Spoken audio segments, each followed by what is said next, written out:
Morning all of you. आज आपके कक्षा 12 हिंदी साहित्य में टॉपिक है काव्य गुण। तो आपके अलंकार हो गया, छंद हो गया, अब शेष बचा है काव्य गुण और काव्य दोष। दो टॉपिक बचे हैं, काव्य गुण और काव्य दोष। तो आज आपको मैं काव्य गुण है उसके बारे में बताना चाहूंगी। तो काव्य गुण में काव्य के रसास्वादन का उत्कर्ष करने वाले धर्म को क्या कहा गया है? काव्य गुण कहा गया। रसास्वादन होता है जिसमें रस का आनंद प्राप्त होता हो, उसको क्या कहा गया है? काव्य गुण कहा गया है। इसके अंदर बताया गया है कि काव्य गुण में क्या होता है, मधुरता भी होती है, कई बार कड़वाहट भी होती है, जोश भी होता है। तो काव्य गुण है वो सार्वभौमिक दृष्टि से 3 प्रकार के बताए गए हैं। काव्य गुण है उनकी संख्या है सार्वभौमिक दृष्टि से 3 प्रकार की बताई गई है। कितने प्रकार के हैं? 3 प्रकार के। 3 प्रकार है, उनमें है फर्स्ट है ओज गुण, दूसरा है प्रसाद गुण, तीसरा है माधुर्य गुण। फर्स्ट है ओज गुण, दूसरा है प्रसाद गुण, तीसरा है माधुर्य गुण। ओज गुण क्या होता है? ओज गुण के अंदर ओजस्वी भाव पैदा होते हैं। जैसे किसी को बोलते बोलते अपन क्या आ जाते हैं, जोश में आ जाते हैं। कई बार कुछ उद्घोष होते हैं, नारे होते हैं, तो उनमें भी क्या होता है, अपने अंदर भी क्या है, उत्तेजना पैदा होती है, संवेग पैदा होते हैं। और उन संवेगों से अपन क्या करने लग जाते हैं, वैसे ही मोटिवेट हो जाते हैं पढ़ने, और अपने में भी वैसा ही जोश आ जाता है। कई बार वीर होते हैं, वीर, उनमें भी क्या होता है, वीरत्व के गुण भर दिए जाते हैं। तो वो सब क्या है? ओज गुण है। पहले युद्ध हुआ करते थे, तो उससे पहले राजा सबको एक जगह बैठा करके उनमें वीरता के गुण भर देता था कि आपको ऐसा करना है, वापस मुड़ना नहीं है, देखना नहीं है, अपनी आन मान मर्यादा मिटा देनी है। क्यों? क्योंकि अगर पीछे आ गए तो हमारा मान सम्मान घट जाएगा, तो कभी वापस नहीं आते थे। तो वो सब लोग मोटिवेट करते थे, मोटिवेशन जो देता था उसमें क्या होता था, ओज होता था, यानी संवेग होते थे। और वही संवेग क्या थे, मन ही मन उसको वैसा ही बना देते थे। तो ऐसे जो भाव होते हैं जिनमें ओजस्वी या ओजस्विता पैदा होती है, उनको कहते हैं ओज गुण। उसके बाद में है माधुर्य गुण। माधुर्य गुण के अंदर मधुरता, प्रेम, प्रसंग, जहां मेरे कहने का अर्थ रति होती है, वहां क्या होता है, माधुर्य गुण होता है। दूसरा है प्रसाद गुण। प्रसाद गुण में क्या है? प्रसाद गुण में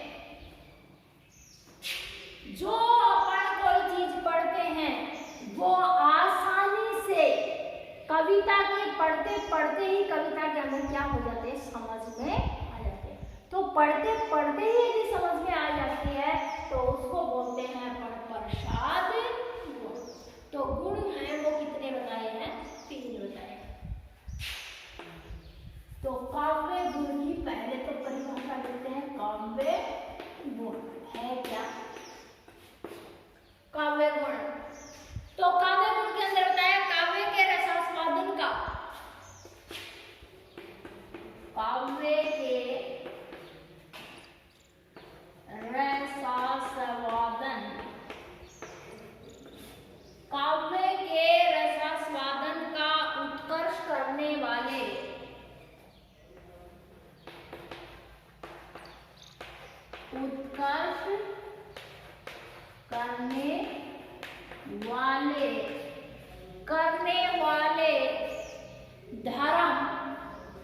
करने वाले धर्म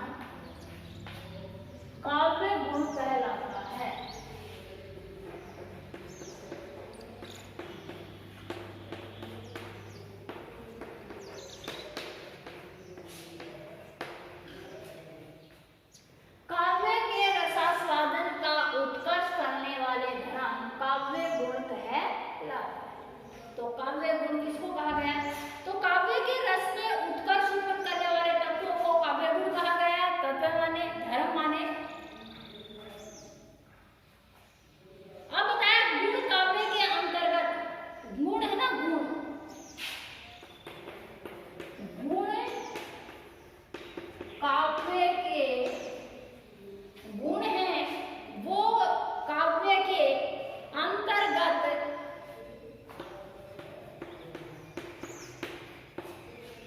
गुण काव्य के अंतर्गत क्या करते हैं?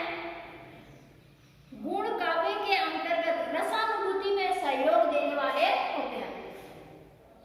गुण काव्य के अंतर्गत रसास्वादन, रसास्वादन का अर्थ होता है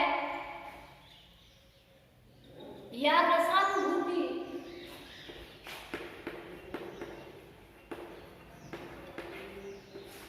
रस की अनुभूति,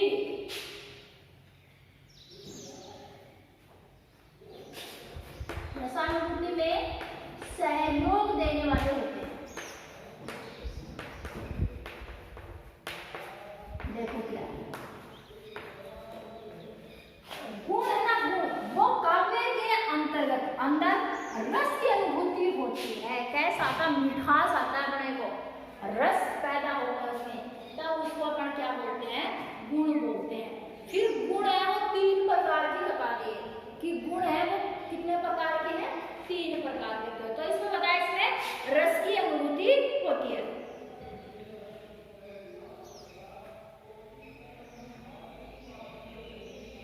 अब बताया कि अलंकृतम काव्येन श्राव्य गुणम वर्धितम। पुराणों में भी इसी बात का समर्थन किया है अलंकारों में। आचार्य भट्ट मुनि ने काव्य के 10 गुण व दंडी ने भी काव्य के 10 गुण माने हैं। आचार्य भामह का काव्य के 10 गुण मानते हैं। प्रत्येक गुण के गुण दो क्या बता दिया उन्होंने? उपभेद भी बता दिए हैं। आप देखो मंबट ने गुणों की संख्या बताई है 3 और आपके काम की चीजें नहीं है, तो इसका परिवर्तन बताया गया है।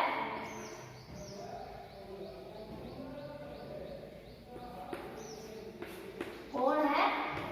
मंबट। मंबट क्या है? इसका परिवर्तन बताया। मंबट ने काव्य के अंदर गुण है, काव्य के अंदर जो गुण है उनकी संख्या कितनी बताई है? गुणों की संख्या बताई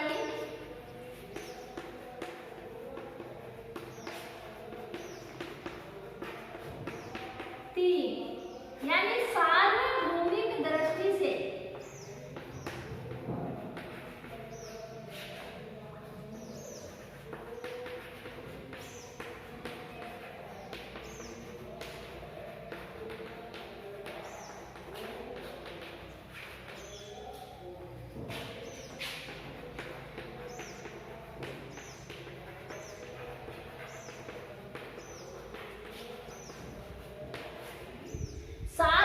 दृष्टि से काव्य में गुणों की संख्या कितनी बताई है?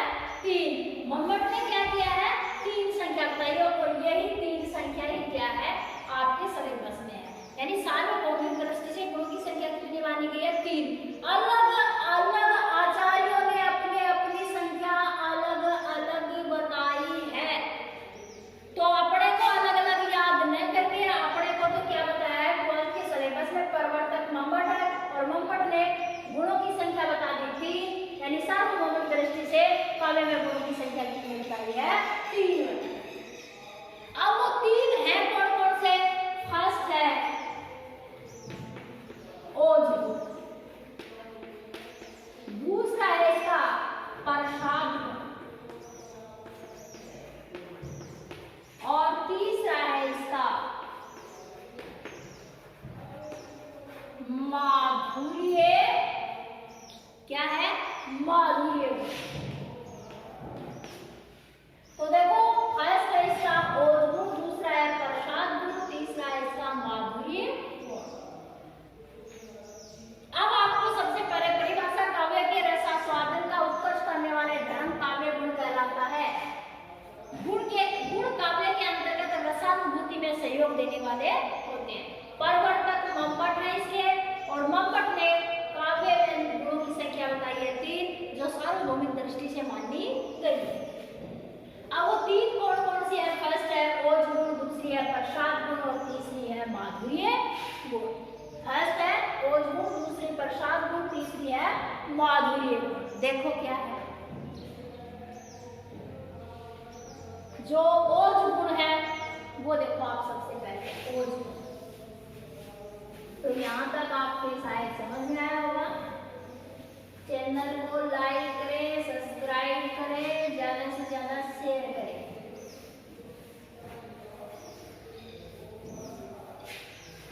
तो ये जो ओज गुण है फर्स्ट, दूसरा है प्रसाद गुण, तीसरा है माधुर्य गुण।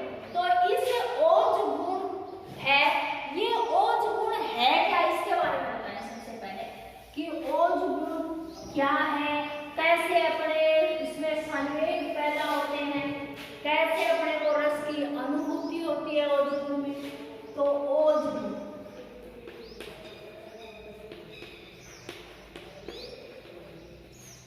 देखो, ओज गुण में क्या है।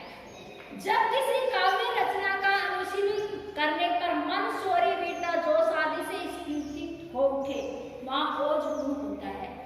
जब किसी काव्य रचना का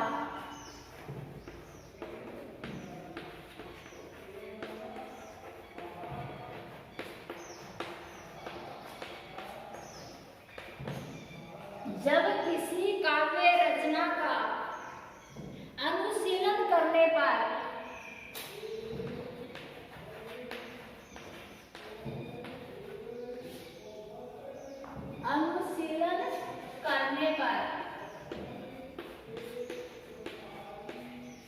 जब किसी काव्य रचना का अनुशीलन करने पर मन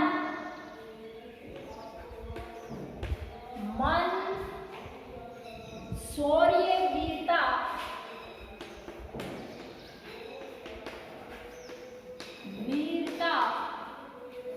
मन क्या करता है, शौर्य, वीरता, जोश आदि से, शौर्य, वीरता, जोश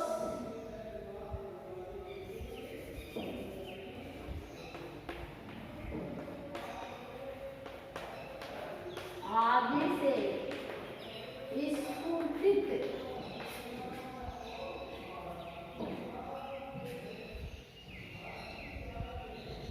तो क्या होता है, जोश आदि से स्फूर्त हो उठे, आदि से स्फूर्तित हो उठे,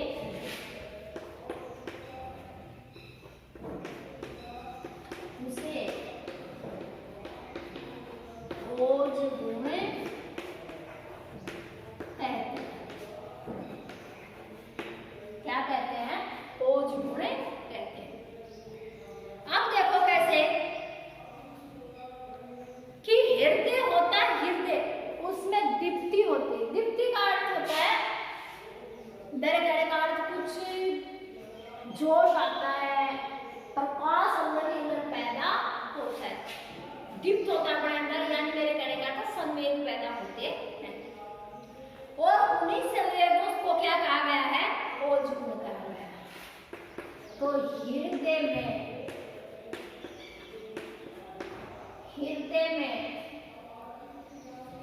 में क्या होता है, हृदय के अंदर दीप्ति उत्पन्न होती है।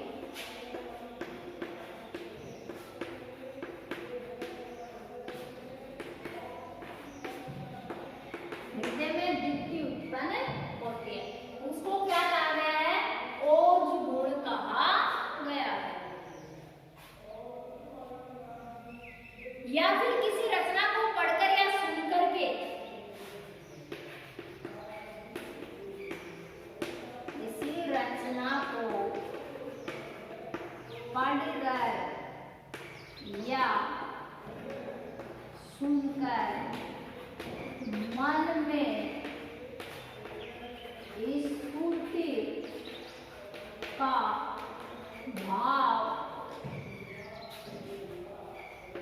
पैदा होता हो, उसे भी क्या कहा गया है, ओज गुण कहा गया है।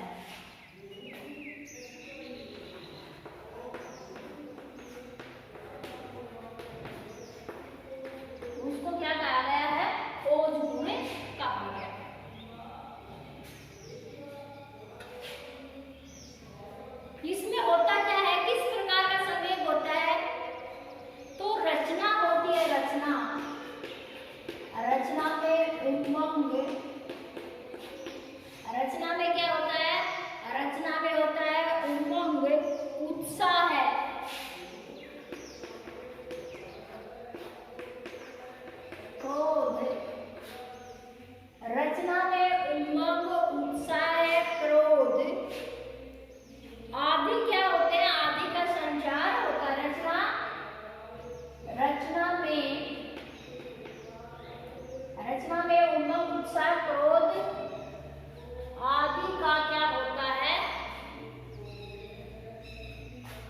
संचार होता है।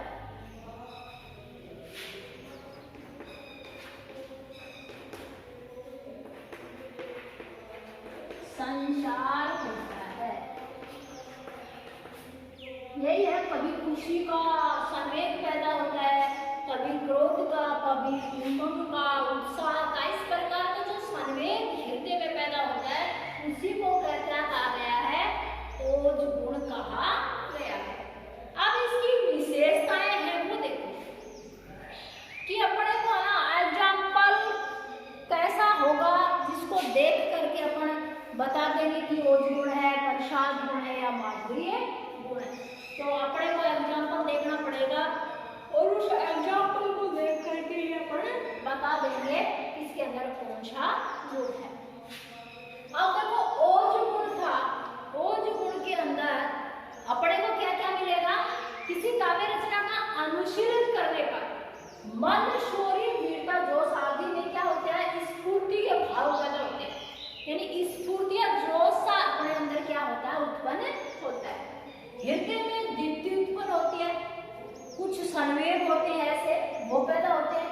किसी रचना को पढ़कर या सुनकर के क्या होता है, स्फूर्ति का भाव पैदा होता है, उसको भी क्या कहा गया है।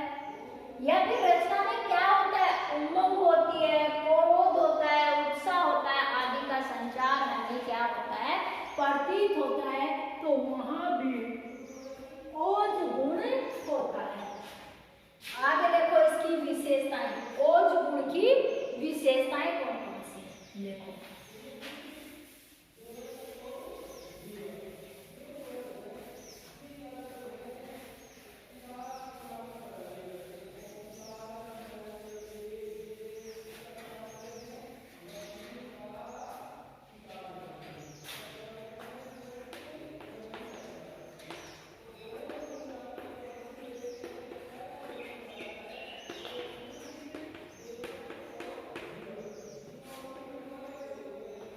ओज गुण की विशेषताएं तो देखो, कठोर वर्णों का अधिक प्रयोग,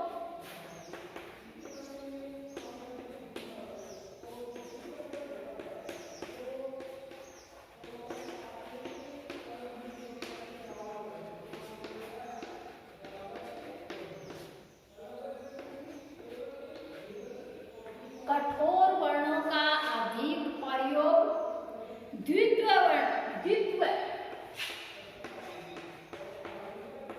द्वित्व वर्णों एवं संयुक्त वर्णों की अधिकता होती है।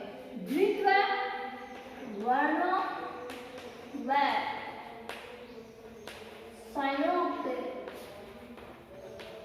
वर्णों, संयुक्त वर्णों की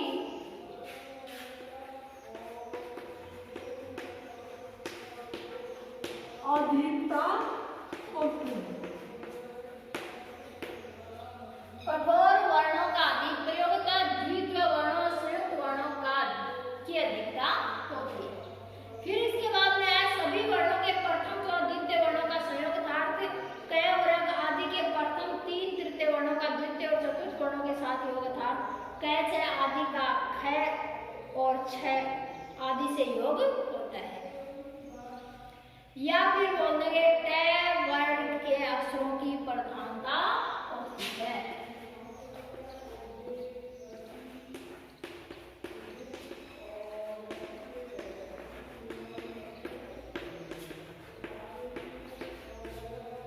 ज्यादातर ये आपको देखने के लिए मिलेंगे। प्रौढ़ भाव की अभिव्यक्ति होती है,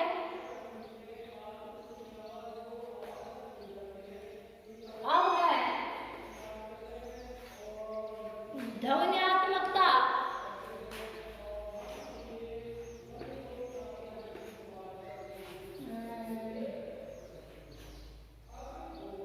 ध्वन्यात्मकता, ध्वन्यात्मकता यानी ध्वनि बोलते हैं तब जो ध्वनि होती है ना वो ध्वन्यात्मकता। लंबे समासों का प्रयोग,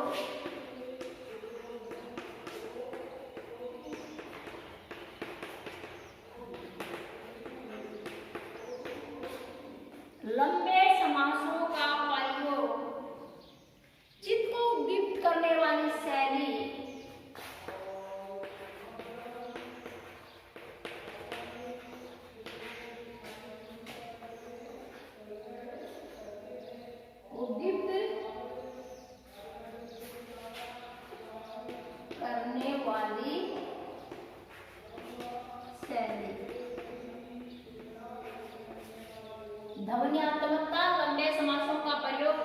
उद्दीप्त करने वाली शैली का प्रयोग किया जाता है।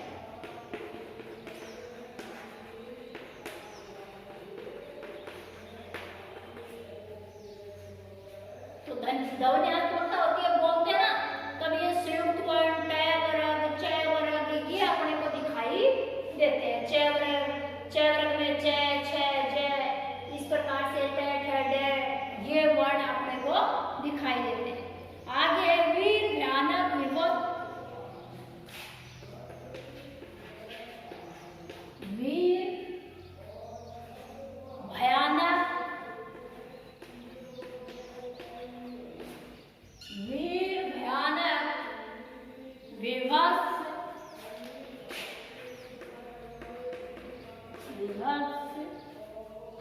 और आगे है रोदन,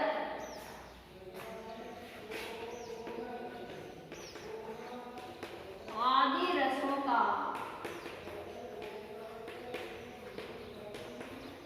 प्रयोग किया जाता है।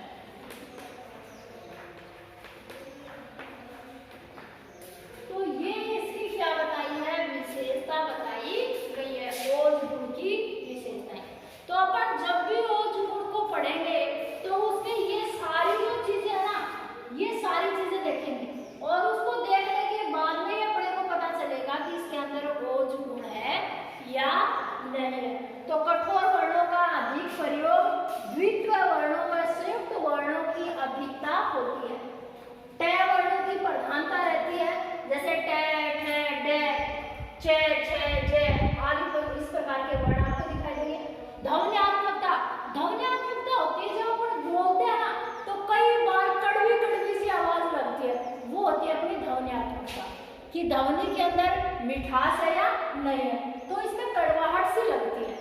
लंबे समासों का प्रयोग किया जाता है, समास जो होते हैं ना वो दिखाई देंगे आपको पूरे पद के अंदर। चित्त को उद्दीप्त करने वाली शैली का प्रयोग किया जाता है। मन है ना, मन, उसमें क्या होता है, कुछ जोशीला भाव पैदा हो जाता है, इस प्रकार की शैली का प्रयोग किया जाता है। और इसमें वीर भयानक, विभत्स, रोदन आदि रसों का प्रयोग किया जाता है। तो ये थी आपकी ओज गुण की विशेषताएं।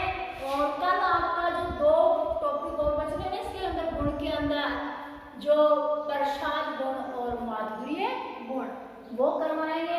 इससे पहले आपका अलंकार छंद पूरा कंप्लीट हो चुका है, वो आप अपना पूरा कंप्लीट करें। उसमें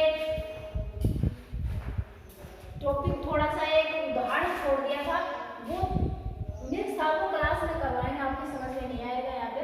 तो ये ध्वन्यात्मकता ये है, बोलने में अपन को क्या होता है, कड़वी आवाज लगती है, बाकी ये सब समझ